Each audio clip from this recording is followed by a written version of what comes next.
Fernandez from the película in Puerto Rico. Hey, Zoe, thank you so much for taking the time to talk about Blink Twice with me. And thinking about it, it feels like it's such a high wire piece of storytelling and impactful, but because it generated from you sort of generated the story. I wonder if you felt more than prepared, because if I, you know what I mean, it feels like such a tightrope walk as a filmmaker. But I wonder when you got there, you were ready because it started with you. I want to know if you share that thought. Yeah, I mean, I think that the tightrope was what was so exciting to me. It's also what Mm. made it scary and difficult.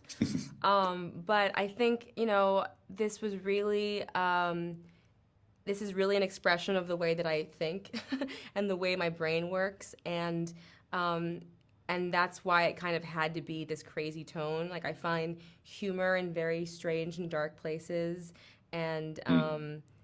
so it wasn't like, oh, there has to be comic relief here. I was like, this is crazy and this is funny and this is dark and this is sad, and I want to honor all of those feelings and emotions. And how do I do that in a way that makes some kind of sense?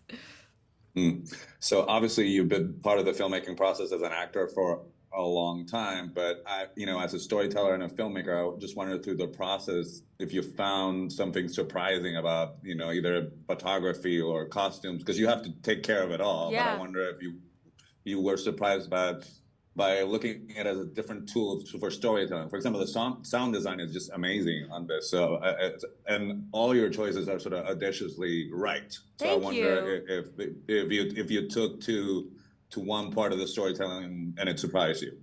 I think the most surprising thing that, I mean, specifically surprising, I would say is sound design, because um, while I've, of course, always appreciated sound design, until you actually see something go from before to after, you can't really understand what sound Yeah, does and how people much. don't think about that at Yeah, all. you're like, it sounds cool, but you're not like, oh, wow, like it was like this and now it's like this, you know?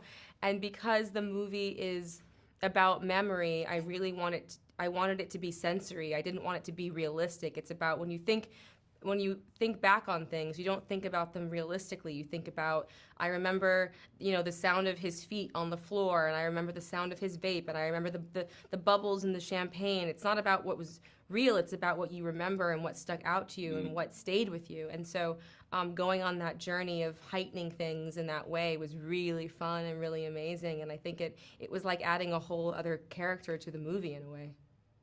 Yeah, most definitely. So I'm a film geek, so this is the question I have for you.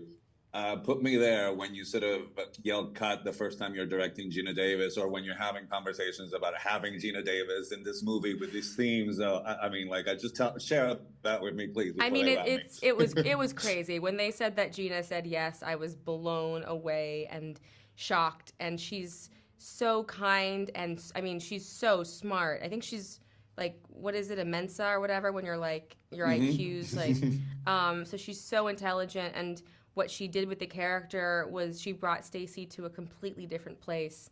But it's crazy to direct someone that you've grown up watching. You're kind of like, you tell me what to do. You know what I mean? I'm like, you're amazing. But she's amazing, and she's so good in the film. People freak for her in the film. It's very cool. Well, they're gonna freak for the whole film. So if I had a hat, I would take it off. But my time Oh, is up. Pleasure talking to you.